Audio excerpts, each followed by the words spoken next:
সম্পর্ক থেকে বের হয়ে আসা কখন জরুরি? নাম্বার 1, যখন বিশ্বাস ভেঙে যায়। যখন একটা সম্পর্কের ভিতর বিশ্বাস ভেঙে যায়, তখন সেই সম্পর্কটা সম্পর্ক থাকে না, সেই সম্পর্কটা অন্যদিকে মোড় নেয়। সবসময় মনে রাখতে হবে, একটা সম্পর্কের মূল ভিত্তি হলো বিশ্বাস। এই বিশ্বাসটা যদি ভেঙে যায়, তাহলে সেই সম্পর্ক ভাঙবেই, টুডে অর টুমোরো, আজ নতুবা কাল ভাঙবেই ভাঙবে। সেজন্য সবসময় মনে রাখবেন, এই বিশ্বাস যেন অটুট থাকে। আপনাদের ভিতরে যে সম্পর্কই থাকুক না কেন, হোক স্বামী স্ত্রী বা বন্ধু বান্ধব বা ভাই বোন, যে সম্পর্কে থাকুক না কেন, যদি সেখানে বিশ্বাস না থাকে, সেই সম্পর্কটা কিন্তু সেই সম্পর্ক থাকে না, সেই সম্পর্ক কিন্তু নষ্ট হয়ে যায়।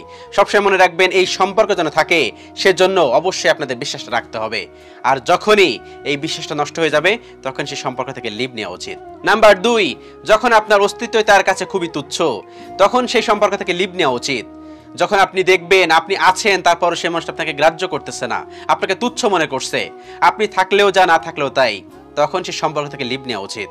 সবসময় মনে রাখবেন, সম্পর্ক কখনো জোর করে ধরে রাখা যায় না। আপনি যতই জোর করেন না কেন, সেই সম্পর্ক টিকবে না, আজ নতুবা কাল সম্পর্ক ভাঙবেই।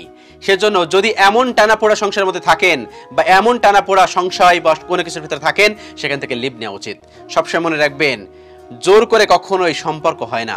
একটা সম্পর্কের ভিতরে বিশ্বাস লাগে, একটা সম্পর্কের ভিতরে অস্তিত্ব লাগে। আপনি যখন অস্তিত্বে বিলীন, আপনি আছেন বে নেই, এটা সে কেয়ার করতেছে না, সেই সম্পর্ক না থাকাই ভালো। নাম্বার 3, যখন আপনার উপর মনোযোগ আর নেই, তখন সে সম্পর্ক থেকে বের হয়ে আসা উচিত। যে সম্পর্ক হোক না কেন, সে সম্পর্ক থেকে লিভ নেওয়া উচিত। সবসময় মনে রাখবেন, আপনি একজন মানুষ, আপনারও মনোযোগ দেওয়া উচিত। আপনি এটা আশা করেন বা করতেই পারেন, কিন্তু যখন দেখবেন সেই মানুষটা আপনার উপর কোনো মনোযোগ দিচ্ছে না, আপনি কি করছেন বা কি করছেন সেটা কেয়ার করতেছে না, আপনি থাকলেও যা না থাকলেও তা, তখন সেই সম্পর্ক থেকে বের হয়ে আসা উচিত। কারণ সেই সম্পর্ক হচ্ছে বিরক্তকর সম্পর্ক, আর এই বিরক্তকর সম্পর্ক খুব বেশি দিন লাস্টিং করে না, খুব বেশি দিন টিকে থাকে না, মনে রাখবেন। সেজন্য যখন দেখবেন সেই মানুষটা, অপোজিট সাইডে মানুষটা আপনার মনোযোগ দিচ্ছে না, আপনার কেয়ার করতেছে না, তখন সেই সম্পর্ক থেকে বেরিয়ে আসা উচিত। নাম্বার 4, যখন শ্রদ্ধা ও সম্মানের অভাব হয়, তখন সেই সম্পর্ক থেকে বেরিয়ে আসা উচিত। সবসময় মনে রাখবেন, প্রত্যেকটা মানুষকেই সম্মান এবং শ্রদ্ধা করা উচিত। সম্পর্কে স্বামী স্ত্রীর ভিতরেও সম্মান এবং শ্রদ্ধা থাকা উচিত।